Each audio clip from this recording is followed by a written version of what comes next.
In time, truth is revealed not through words, but through silence.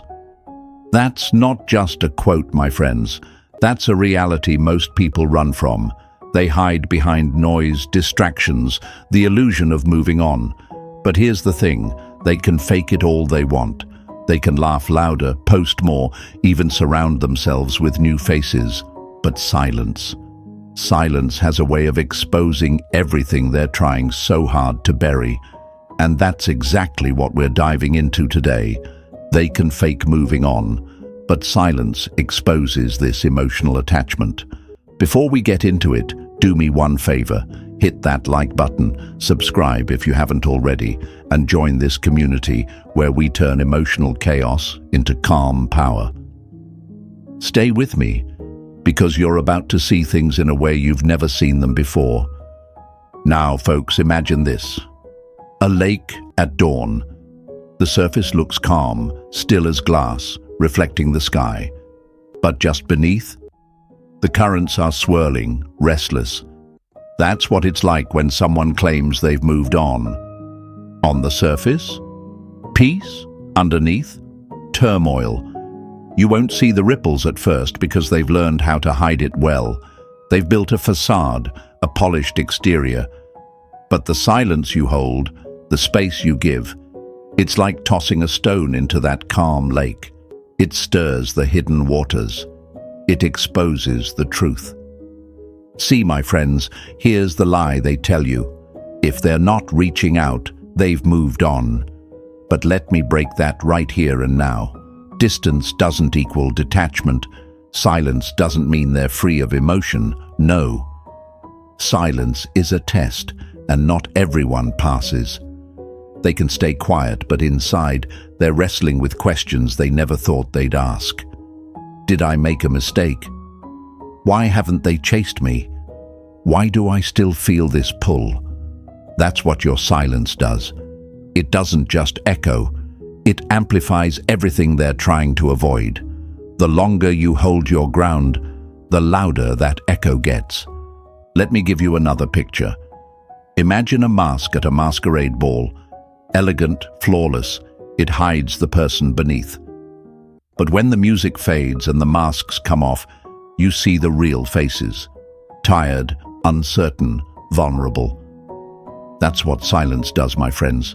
It strips away the performance. It removes the filters, the staged photos, the perfectly timed posts. They can't dance forever in a room that's gone quiet. They can fake moving on, but the stillness reveals all. Marcus Aurelius said, "If it is not right, do not do it. If it is not true, do not say it." But let's take that one step further. If it's not true, even their silence can't hide it. You just have to know how to listen. And that's what makes you powerful. You're not chasing. You're not explaining yourself. You're not decoding every little action. You're letting the space, the quiet, do the work for you. That's Stoic psychology in action. That's emotional strength. But I know, folks, I know it's hard. I know that silence can feel like a void. You wonder if they've forgotten you, if they ever cared at all. You start to doubt your worth. But I'm here to tell you, don't fall for that lie. Their performance isn't your truth. Their mask isn't your mirror. You don't need to react. You don't need to prove anything. You are the calm in the storm, the steady hand in the chaos. That's what makes you unforgettable. So stay with me. We're about to unpack all the subtle signs their silence can't hide, those cracks in the mask, those ripples beneath the calm. And as we go, I want you to remember this affirmation. Say it with me. Drop it in the comments. I trust silence. Just those 3 words. I trust silence.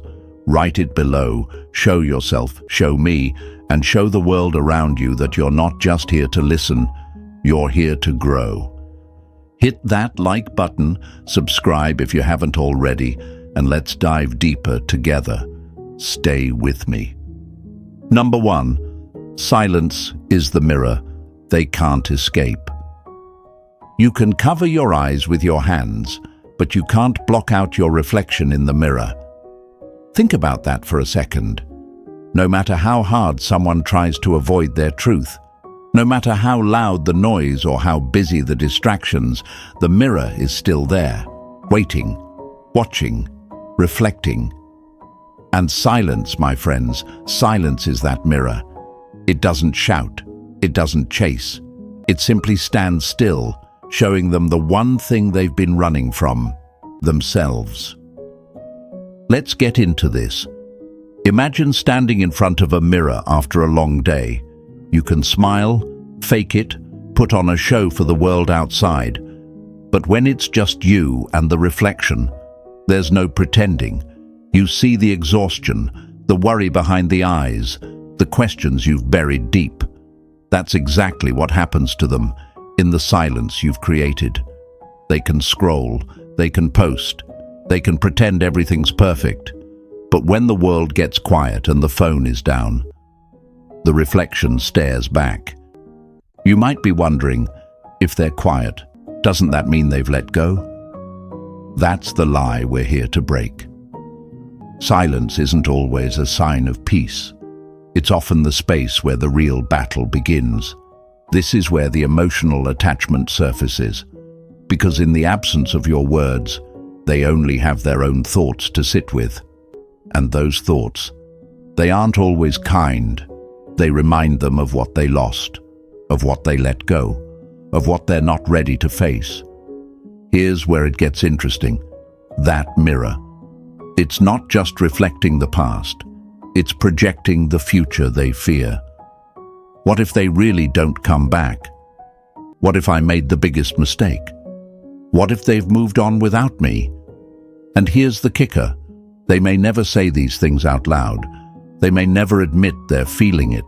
But silence has a way of drawing out these hidden questions, making them louder with each passing day. Seneca once said, "No person has the power to have everything they want, but it is in their power not to want what they don't have." But folks, let's be honest, not everyone has mastered that kind of peace, especially when it comes to losing something or someone they weren't ready to let go of. They may try to convince themselves they don't care, but the mirror of silence doesn't lie. I know what you're thinking, but why is it so hard for them to admit it? Here's the truth. They're not just battling their feelings for you. They're battling their pride, their ego, the stories they've told themselves and others. I'm fine. I've moved on. But when they look in that mirror, those words crumble. The facade they've built starts to crack, because deep down, there's that pull, that lingering connection that silence has now magnified. It's difficult, my friends. It's easier for them to distract, to cover up, to deny. Facing the truth means admitting vulnerability. It means acknowledging they still care. And that takes courage most people aren't ready for. But you don't have to chase their reflection. You don't have to explain yours. You are the mirror now. You hold the space where truth reveals itself. And the most powerful part, you're not forcing it. You're simply being. Centered, steady, stoic. Marcus Aurelius reminds us, you have power over your mind, not outside events. Realize this, and you will find strength. That's what you're doing here. You've taken your power back. You've realized that the silence you hold isn't just absence, it's presence. A presence that reflects everything they're trying to avoid. So, the next time you wonder if your silence means you've been forgotten, remember this. Mirrors don't speak, but they show everything. And right now, they're facing that reflection every time the noise fades. They can't escape it. They can't cover it up forever. Now, I want you to ground yourself in this truth. Say it with me. Drop it in the comments. Let's affirm it together. I am the mirror. That's your affirmation today. I am the mirror. Write it below. Show me. Show yourself. Show the world around you that you're not just here waiting. You're reflecting strength, truth, and presence. Stay with me, because next, We're going to talk about why their need to prove they've moved on is the biggest sign they haven't. You don't want to miss that. Number 2, their need to prove they've moved on is the proof they haven't. The louder the boast, the deeper the insecurity. Let that one sink in for a moment, my friends, because when someone truly moves on, they don't have to announce it, they don't have to parade it. Peace doesn't need a stage. But insecurity loves the spotlight. It loves the applause, the external validation, the approval of others. And this right here is where so many people get it twisted. They think that by showing the world how happy they are, how quickly they've moved on, they're proving something. But what they're really proving is that they're still fighting something. Now, imagine this with me. Picture a bird trapped inside a room. It flutters and flaps, crashing against the windows, trying to convince itself, and everyone watching, that it's free. But real freedom would be calm. It wouldn't have to prove it's free. It would just be. This is exactly what happens when they start overcompensating, posting more, laughing louder, showing off a new someone far too soon. That's not healing. That's flapping wings against the glass, hoping no one notices the panic underneath. Now, you might be asking yourself, but what if they really are happy? What if they're just showing their life? And that's a fair question, my friends. But here's where Stoic wisdom comes into play. Happiness doesn't need an audience. It doesn't require performance. When someone is genuinely content, they aren't looking back over their shoulder to see who's watching. They aren't checking if their posts are reaching you. They aren't trying to make sure you see how fine they are. Let's break this lie right here. If they show they've moved on, they must have. No. People show what they want you to believe, not always what's real. And the truth is, the more effort someone puts into proving they're over you, the more likely it is that they're not. They're trying to convince themselves, just as much as they're trying to convince you.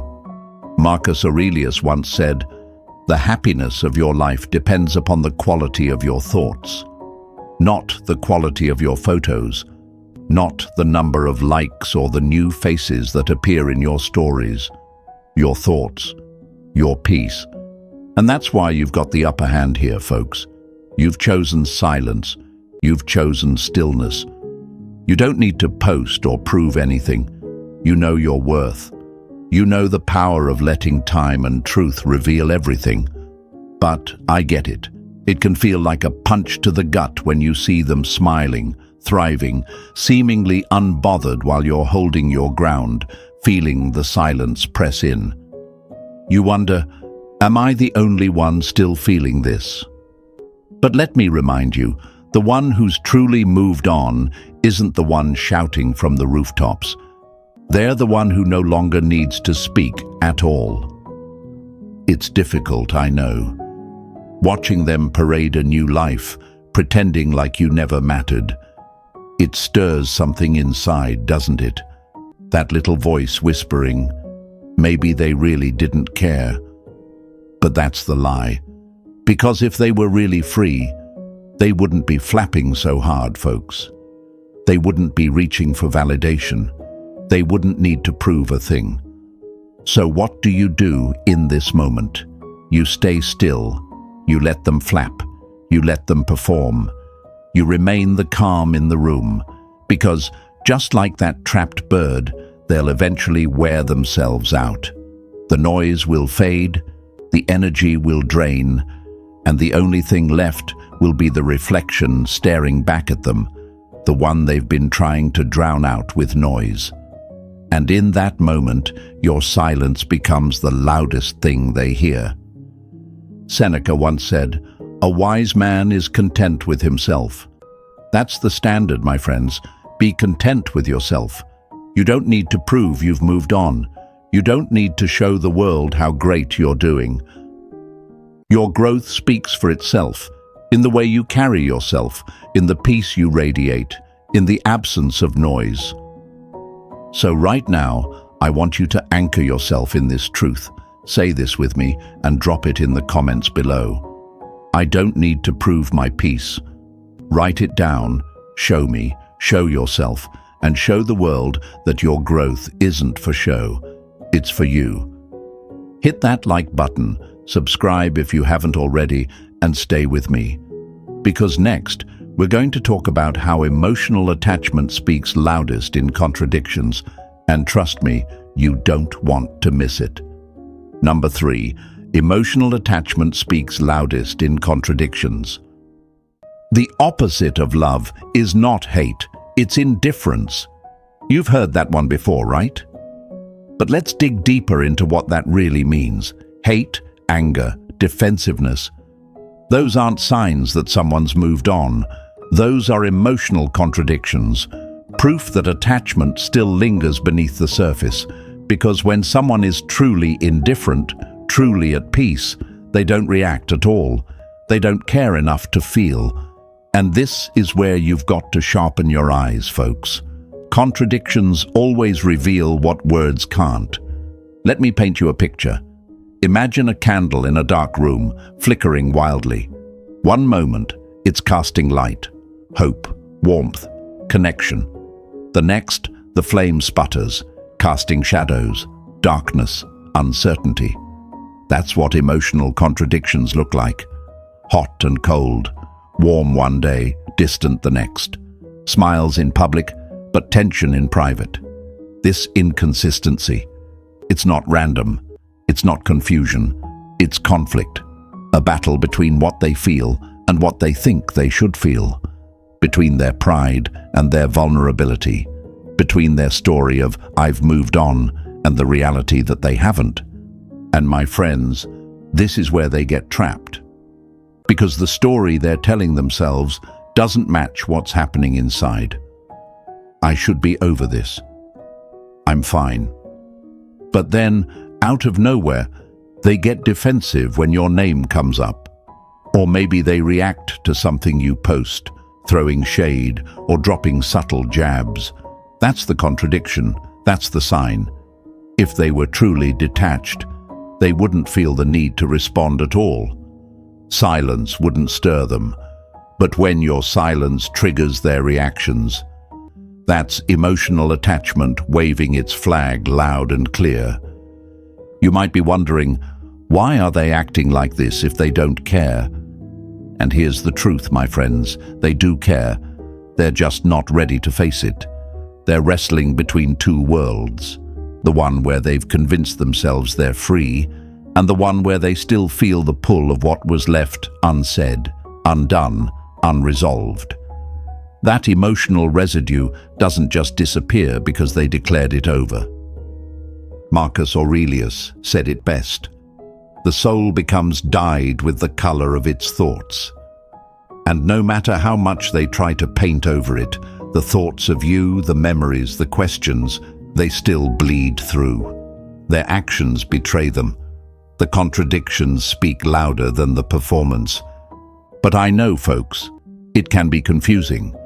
One minute they seem distant, the next they're reacting to you, poking at your peace, showing flashes of jealousy or curiosity. You're left asking yourself, what does this mean? Do they still care? Should I respond? But here's where the Stoic path becomes your anchor. You don't chase the answers. You don't match their energy. You simply observe. Because contradictions, they're not puzzles for you to solve. They're mirrors reflecting their inner conflict, not yours. Let me break another lie for you today. Mixed signals mean they're confused. No. Mixed signals mean they're conflicted. They know what they feel, but they don't like what they feel. They know what they told themselves, but the emotional truth refuses to cooperate. That's why they flicker like that candle, bright one moment, dim the next. And your role? Stay steady. Stay the mountain while they weather their storm. It's hard, I know. You want to call them out, confront the contradictions, demand clarity. But that's not your job. Your job is to remain composed, to let their contradictions reveal themselves without you losing your center. Because every time they react to your silence, every time they contradict their own story, it's another crack in their mask, another glimpse into the emotional attachment they can't quite bury. Seneca reminds us, it's not that we have a short time to live, but that we waste much of it. Don't waste yours trying to untangle someone else's contradictions. Let them wrestle with their story. Let them navigate their own emotional maze. You stay grounded. You stay aligned with your peace. So here's your affirmation today. Say it with me, drop it in the comments, and let's anchor this truth together. I see through contradictions. Write it below. Show me, show yourself, and show the world around you that you're not here to play games. You're here to grow, to elevate, to observe without reacting. And stay with me, because next we're going to dive into why they linger in your orbit, even when they act like they've left your world behind. You don't want to miss this. Number 4, the quiet pull, why they linger in your orbit. The moon doesn't need permission to influence the tides. That quote right there sums up something powerful about human connection, my friends. Even when someone seems distant, even when they've told themselves they've moved on, the gravitational pull of emotional attachment lingers beneath the surface. It doesn't ask for permission. It doesn't need words. It simply exists. Just like the moon silently controls the ocean's rise and fall, your presence, especially your absence, still moves them in ways they can't quite admit. Let's break this down together. Picture 2 planets orbiting each other. Even if one tries to drift away, even if it claims to be done, that invisible pull remains. The gravity between them is real. It's silent, but it's powerful.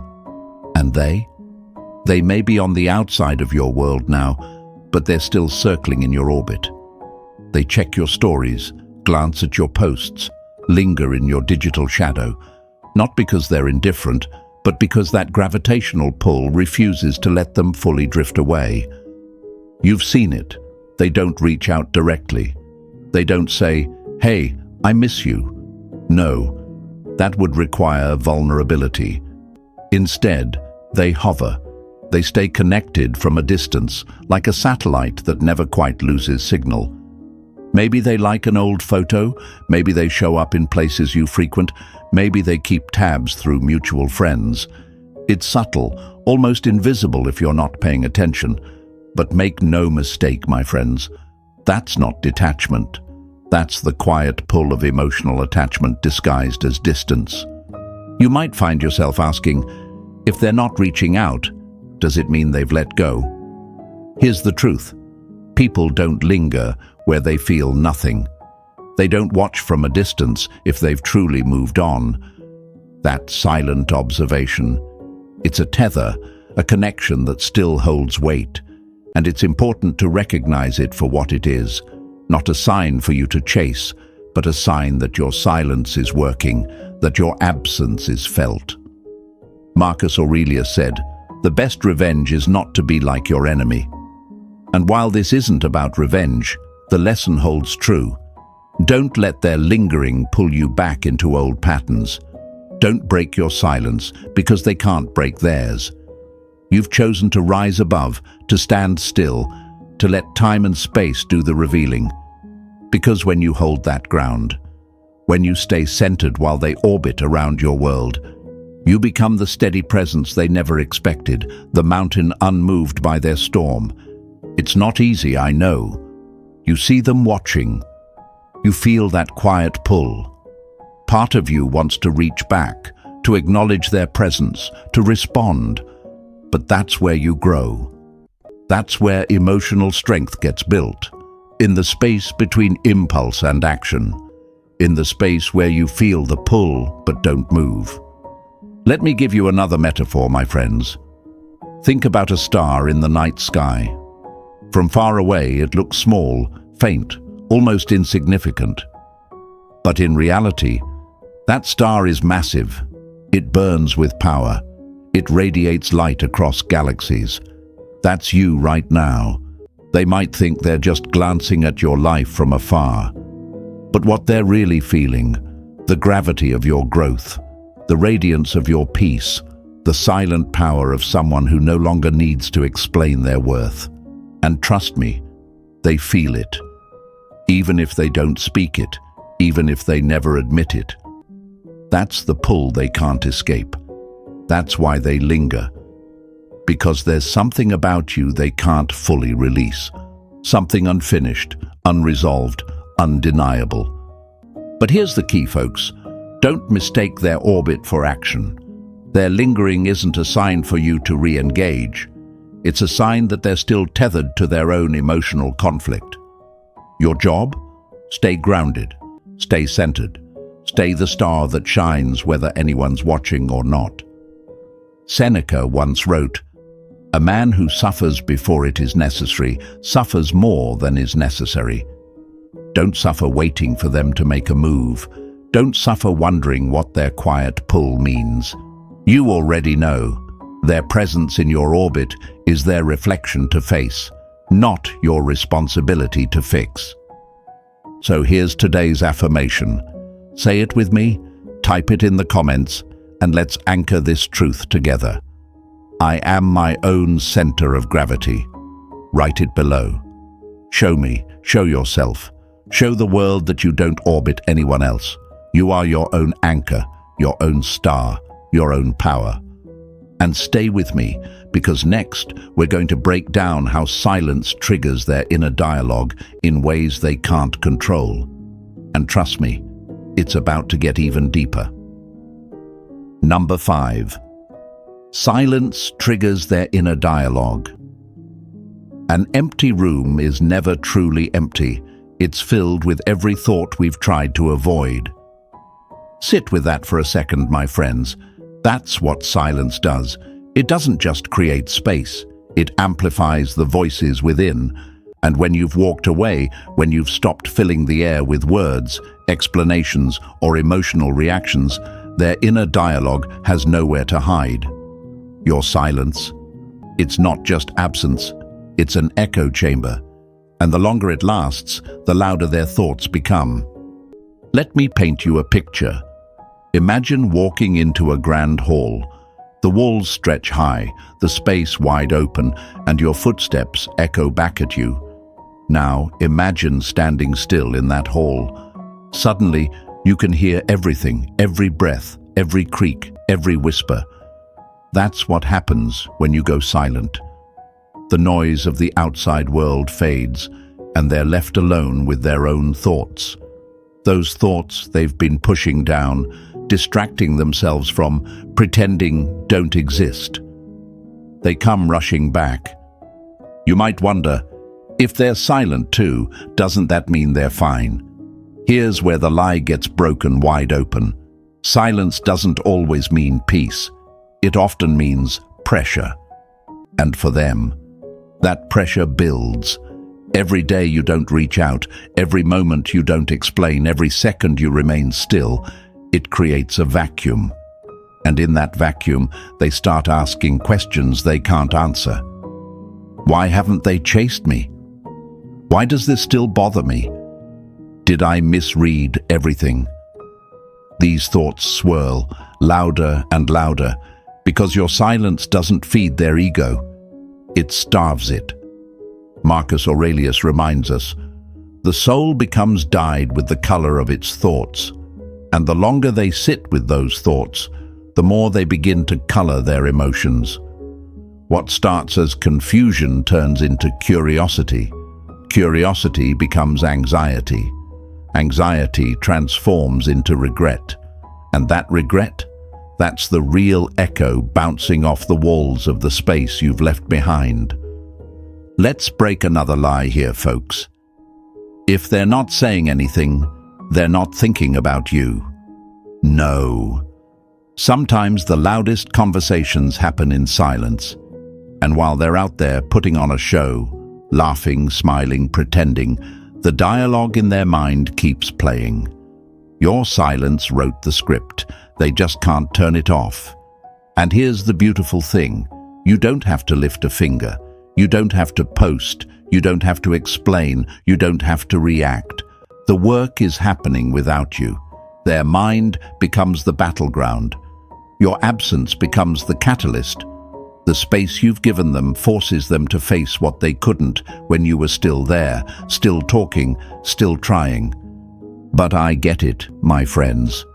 Holding that silence, it's not easy. You feel the pull.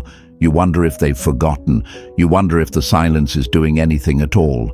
But trust me, it is. Every day you remain silent is a day they sit with questions they can't answer. And that's where growth happens. Not in the noise, not in the back and forth, but in the stillness where truth echoes. Seneca once wrote, "It is not that we have a short time to live, but that we waste much of it. Don't waste your time breaking your silence just to fill the void. Let them fill it.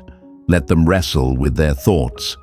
Your job is to stand firm, to trust the process, to know that silence isn't just a space, it's a message, one that says, I don't need to explain myself, one that says, I've moved beyond needing your approval."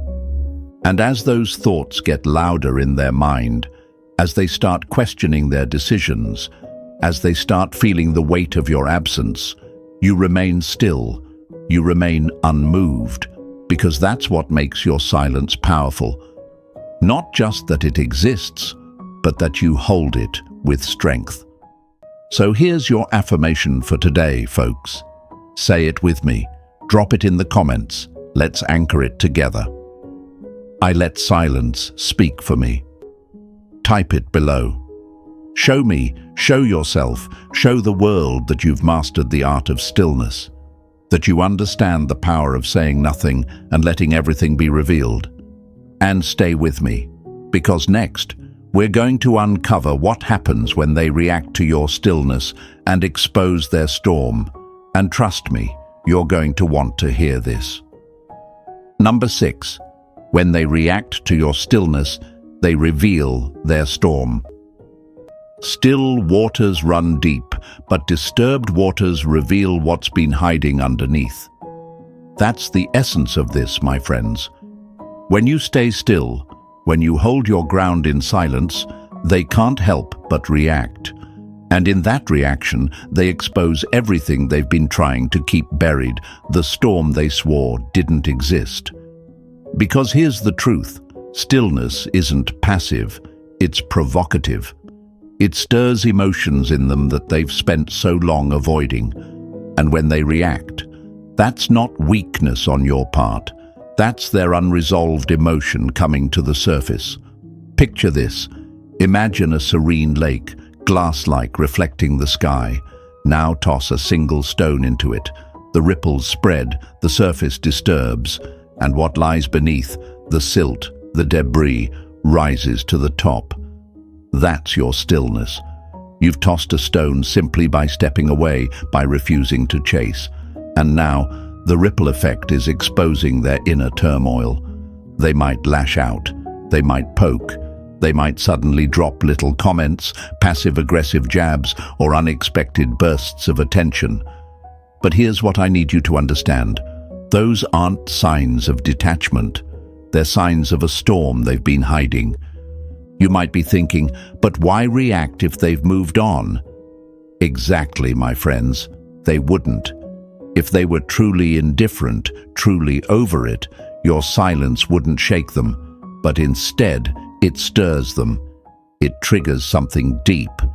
Because while they're busy projecting calm, your stillness becomes the mirror they've been avoiding. And the storm that follows? That's not your doing. That's their reflection. Marcus Aurelius said, "You have power over your mind, not outside events. Realize this, and you will find strength." And here's where you embody that power. When they react to your stillness, you remain unmoved. Because the goal isn't to win the battle of emotions, it's to rise above it. Their reactions are not an invitation for you to step back into the noise. They're a sign that your silence is doing the work. But I get it, folks. It's tempting. You see the reaction, the sudden jab, the comment meant to provoke, and a part of you wants to respond, to prove a point, to defend your peace. But here's the lie we're going to break right now. Reacting gives you control. No. Reacting hands over your power. Responding to their storm is like diving into the turbulent water when you were standing safely on the shore. Stay dry, stay steady, stay still. Let me give you another metaphor. Think of yourself as a lighthouse in the middle of a raging sea. The waves crash, the wind howls, the storm rages on. But the lighthouse? It doesn't move. It doesn't scream back at the storm.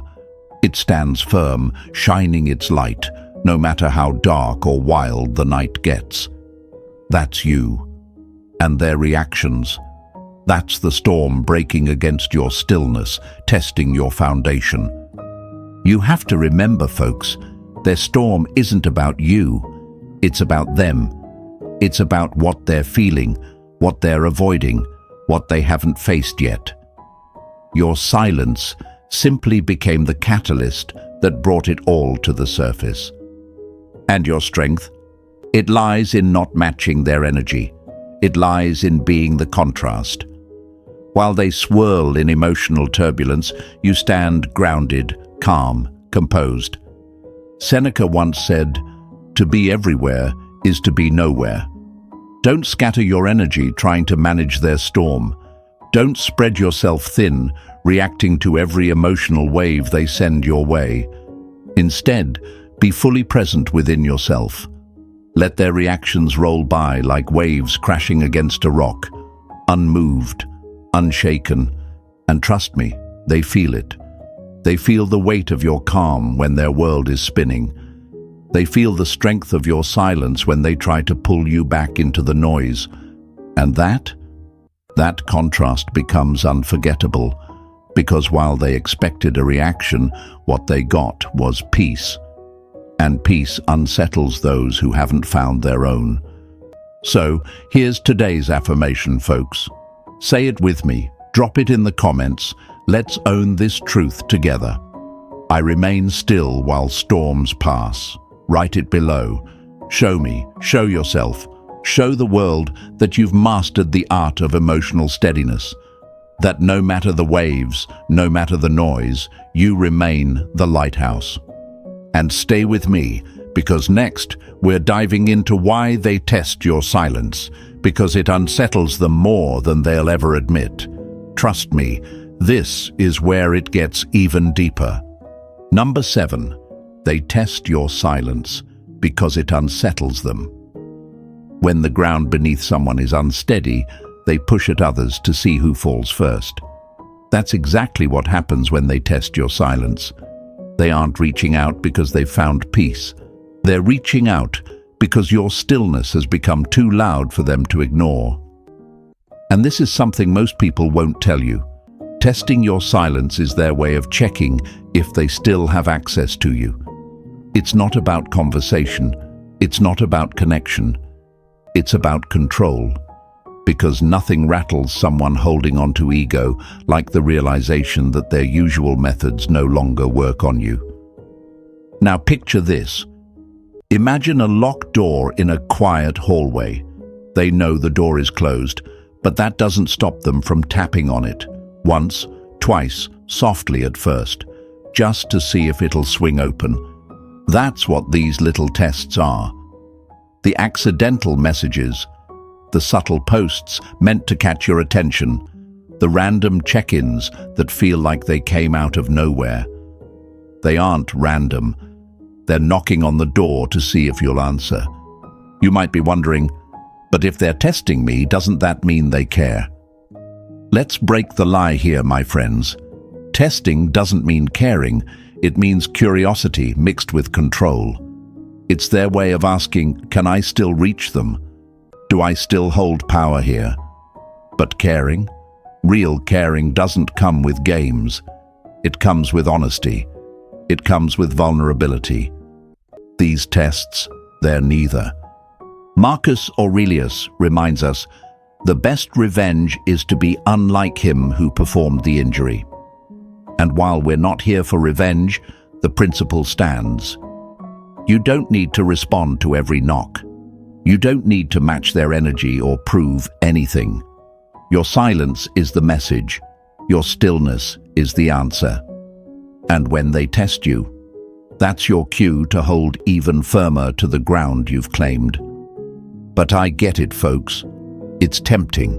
The moment you see that little breadcrumb, a story view, a message, a post that feels like it's speaking directly to you, a part of you wants to answer, wants to lean back in. But here's what I need you to know. Responding only tells them the door is still open. It confirms that their tests worked, that you're still reachable, still emotionally tethered. And that's not where you want to be.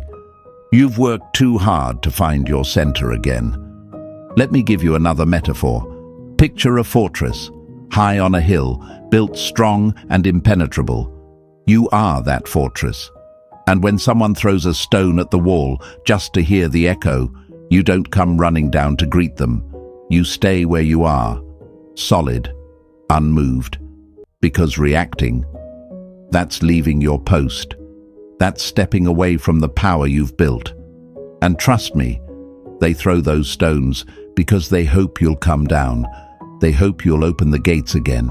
Seneca once said, "We suffer more often in imagination than in reality." And for them, your silence fuels their imagination. They wonder, have they really moved on? Are they happier without me? Why aren't they responding? And that wondering, that's their storm, not yours. That's the power of silence at work. While they're busy imagining, questioning, testing, you remain the calm in their chaos. And here's the thing, when they test you, it's not because they've found peace, it's because they haven't, because your stillness unsettles them more than words ever could. They want to know if they can still pull you back into the emotional game. They want to know if they still hold sway over your peace. But the moment you don't answer, the moment you remain still, that's when the test becomes their failure. So here's today's affirmation. Say it with me, drop it in the comments, and let's claim this truth together. I guard my peace like a fortress. Write it down. Show me, show yourself, show the world that you are untouchable when it comes to your emotional state. That no test, no breadcrumb, no knock on the door will pull you back into a space you've outgrown. And stay with me, because next we're going to dive into the final piece of this puzzle. How silence teaches them what presence never could. Trust me, this is where everything comes full circle. Number 8. Let silence teach them what presence never could. The absence of noise is not the absence of meaning, it's the space where truth speaks the loudest. That, my friends, is the essence of silence. It teaches lessons that your words, your presence, your explanations never could. Because while words can be twisted, misheard, or ignored, silence makes them sit with the reality they've been avoiding. No distractions, no detours, just them and the truth. Let me take you into this. Picture a painting, stand too close to it, and all you see are the brushstrokes, the smudges, the imperfections. But step back, give it space, and suddenly the image comes into focus. That's what your silence does. When you were present, when you were speaking, explaining, trying to be understood, they were too close to see the picture. They couldn't appreciate the depth, the beauty, the value of what you brought. But now that you've stepped back, now that you've given space, the image sharpens. Now they see. But here's the thing, it's not just about seeing you differently, it's about feeling the void you left. See, people take presence for granted. They assume you'll always be there. They get comfortable, expecting the energy, the attention, the emotional support. But when that's gone, when the well runs dry, they have to face what's missing. And that absence, that's what teaches them, not your presence, not your efforts, but your withdrawal. You might be asking, but how does that work? How does silence teach? It teaches by forcing them to confront the echoes. Every moment you were there, every laugh, every act of kindness, they replay it, not because you reminded them, but because your absence did. And those echoes, they aren't comforting, they're haunting, because they now realize the cost of what they lost, not in your words, but in the space you left behind. Marcus Aurelius said, "Waste no more time arguing what a good man should be. Be one." And my friends, that's what you're doing. You're no longer arguing for your worth. You're living it. You're not explaining why you deserve better. You're showing it by walking away, by remaining silent, by letting the lesson unfold on its own. Because you understand this deep truth, the absence of something valuable teaches far more than its presence ever could. Let me give you another metaphor. Imagine the sun disappearing from the sky. At first, the world doesn't notice. The warmth lingers. But as time passes, the temperature drops, the shadows stretch, the cold sets in. That's your silence. It doesn't hit all at once, but over time, they feel it. They feel the chill of your absence. They realize what your presence brought, the warmth, the light, the steadiness. And that realization, it only comes when the sun is gone. And I know, folks, I know it's hard to trust this process. You wonder, will they really learn? Will they really feel it? But let me remind you, the Stoic path isn't about controlling the outcome. It's about trusting the journey. You don't need to be there to witness their lesson.